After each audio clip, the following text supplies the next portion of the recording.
Hello, friends, and welcome back to Stories About Entitled People. Let's kick off this video with the story of holiday-style gate crashing. OP's soon-to-be ex-stepsister-in-law texts demanding an invite to a destination wedding she was never invited to. But before we begin, best way to support our channel is to leave comments, like, and subscribe with a turned-on bell so you don't miss the new video every single day. Here we go. She's divorcing my brother and still thinks she's family. Tried to crash my wedding. Welcome to my family drama. So I'm getting married in April and having a destination wedding in Cyprus.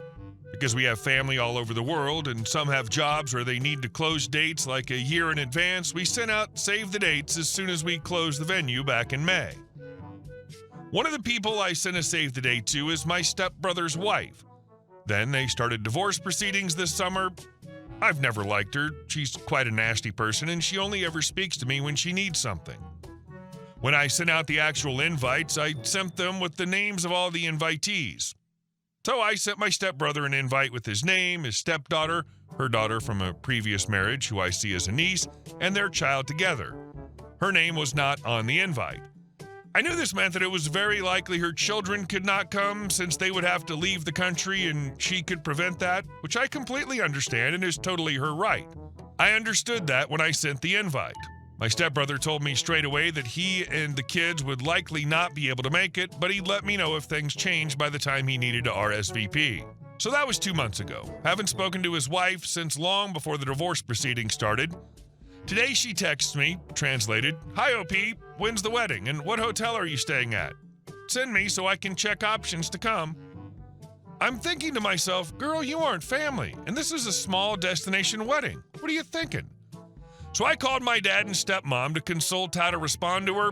Apparently my stepmom asked if she could take her son since my stepbrother can't go, and she wanted him to come to the wedding and see my nibblings from North America, so Step SIL started declaring plans already from that request, thinking it entitled her to an invite.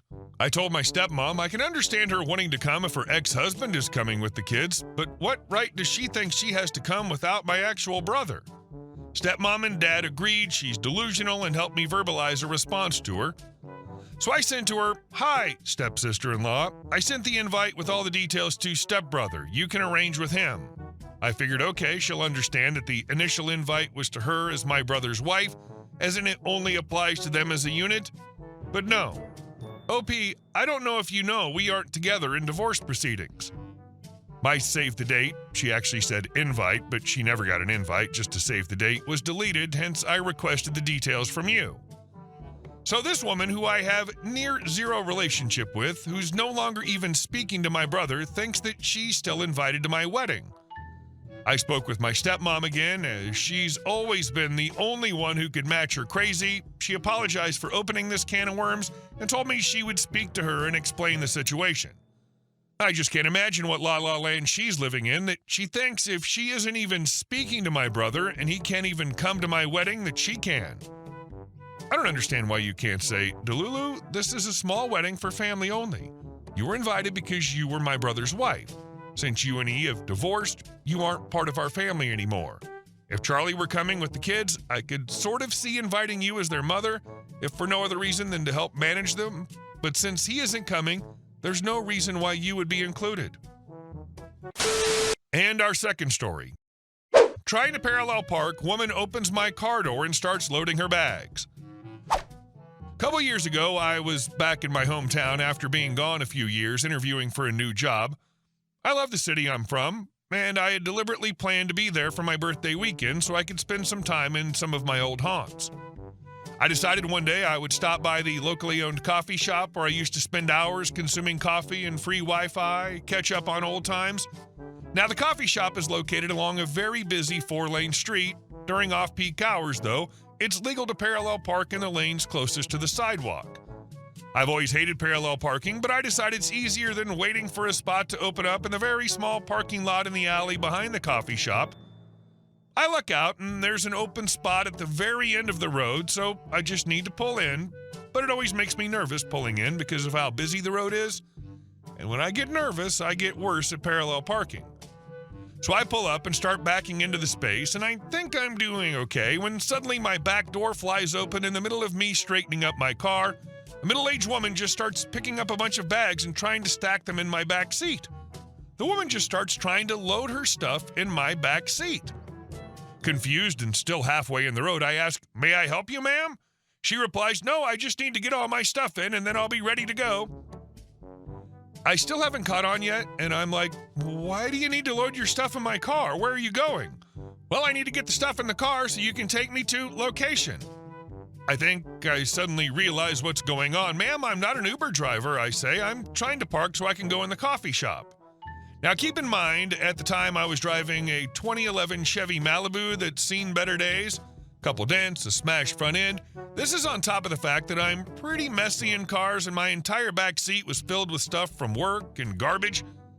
It wouldn't have passed the inspection if I wanted to be an Uber driver. I checked once when I was desperate for ways to make money.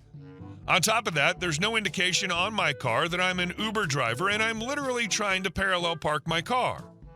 Surprised, she stood up and her actual driver was on the side street just in front of us trying to flag her down.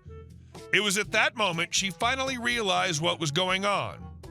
"Oh well, never mind then," she said as she took all her stuff back out of my car and marched over to her actual Uber driver as I finally finished parallel parking.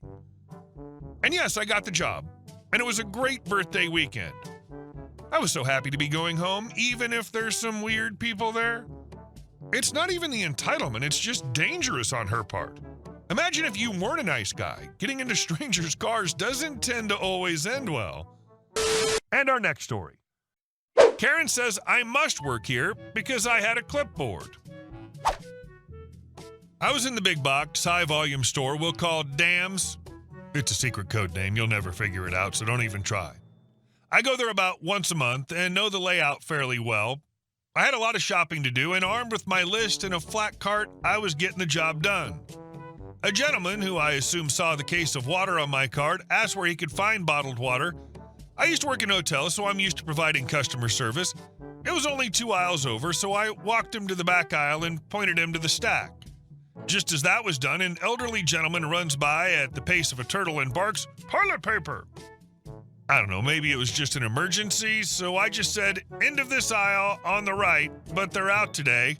Notice I said, "They're," not "we're." I'd already been down that aisle and checked a few minutes prior. And then Karen, who'd been standing within earshot, said, "Well, can you check if you have any more in back?" I was wearing khaki cargo shorts and a red untucked t-shirt that features my daughter's university logo. I didn't look like a Dams employee, and besides, as far as I know, there is no back in the back of a Dams store. At this point, I was amused, so I said with a smile those words we all know and love, "I don't work here, lady."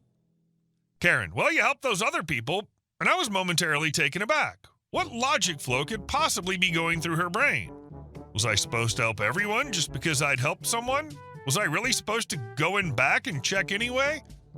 So I said it slower, "But I don't work here." Then Karen stamped her foot like a 3-year-old and said in a louder voice so I'd be sure to understand, "But you have a clipboard." I began to walk away. "Have a nice day." And I thought, but did not say, "Karen." Well, no excuses for you. How dare you talk to other people and carry around a clipboard unless you're being paid to be there? Honestly, I have yet to read any encounter where someone lied about working while on the clock to avoid people. That's a fantasy of every retail/food service worker, not a reality.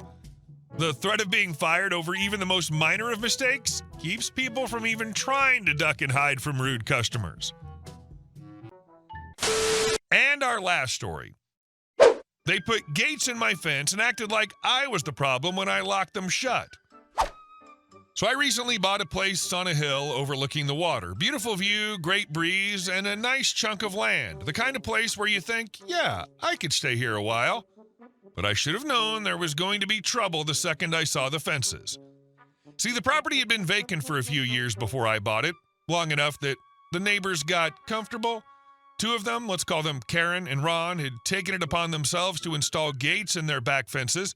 Not just cute little decorative gates, actual functional gates that open onto my driveway.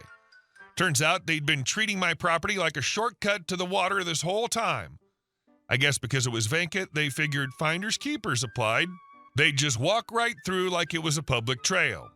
Now, don't get me wrong, I'm not trying to be that neighbor, but there's no right-of-way, no easement, and definitely no agreement on file that gives them access. It's just plain trespassing. I even checked the title and went through old property surveys to be absolutely sure. And guess what? They knew it. So I did what any reasonable homeowner would do. I went out and bought some heavy-duty padlocks, one for each gate. It wasn't even about being mean, it was about privacy. I didn't want to walk out in my bathrobe to get the mail and accidentally startle Karen while she's taking her schnauzer for a walk across my driveway. Now here's where it gets spicy. My girlfriend and I got up early last Saturday, like crack of dawn early. We were out there with our coffee, bundled up in hoodies, and ready to finally lock those gates before the weekend walkers rolled through like it was a scenic route in a park brochure. We were mid-click on the last padlock when I heard it, the sound of flip-flop slapping concrete, and then came her voice. Karen, in all her early morning half-socked fury. Karen storming up, "Excuse me, what do you think you're doing?" Me, calm, holding the lock, "Just putting locks on my gates." Karen, "This is our access to the lake. We've been using this driveway for years." Me, "Right, and it hasn't been your property for years. There's no legal easement. This is private land." Karen, "I'm calling the HOA. This is against community policy." Quick aside, we're not in an HOA? Me, "Karen, this isn't even an HOA neighborhood." That's when Ron appeared, bathrobe flapping like a cape, holding a mug that said "World's Okayest Golfer." Ron, "You're going to regret this. You can't just block access. People have been using this for years. That's like squatters' rights or something." Oh man, squatters' rights? I had to bite my cheek to keep from laughing. At this point, my girlfriend was wide-eyed but calm. She's dealt with neighborhood Karens before and knows better than to engage. Karen, escalating, "I'll sue. You'll be hearing from my lawyer. I know my rights." Me, "That's great. Please do. I'd love to show your lawyer the survey and the deed." She opened her mouth to respond, but apparently ran out of steam or legal knowledge and just huffed back through her gate, which now had a shiny new lock on it. I gave her a little wave as she left. Ron muttered something under his breath, but let's just say I wasn't losing sleep over it. Later that afternoon, we got a knock at the door. Guess who? No, not Karen, a different neighbor. Let's call her Sandy. Sandy, "Hey, I just wanted to say thank you for putting up the locks. I've been telling them for years that it wasn't their property." Turns out Sandy used to be friends with Karen but got tired of her entitlement a long time ago. According to her, Karen's been bragging for years about how convenient it is to just cut through and how nobody lives there, so who cares? Well, someone lives here now, me. And I got locks, legal documents, and zero patience for entitled neighbors treating my driveway like a sidewalk. So if Karen does sue me, she better hope her lawyer has a better grasp on property law than she does, because I've got all the paperwork and now the cameras to back me up. Let the neighborhood games begin. Honestly, I'd take a more diplomatic tack before it ever got ugly. First, I'd invite Karen and Ron over for coffee, show them the survey, and explain your plans for the driveway, gardening, whatever. Sometimes entitlement melts when you humanize the situation. If that fell flat, I'd follow up with a polite letter outlining your shared interests, keeping kids safe, preserving property values, and propose a formal easement agreement or a small trail use fee so everyone feels respected. If they refuse, then and only then, I'd lock it down. Hey guys, thank you all for watching the video. I'll see you in the next one.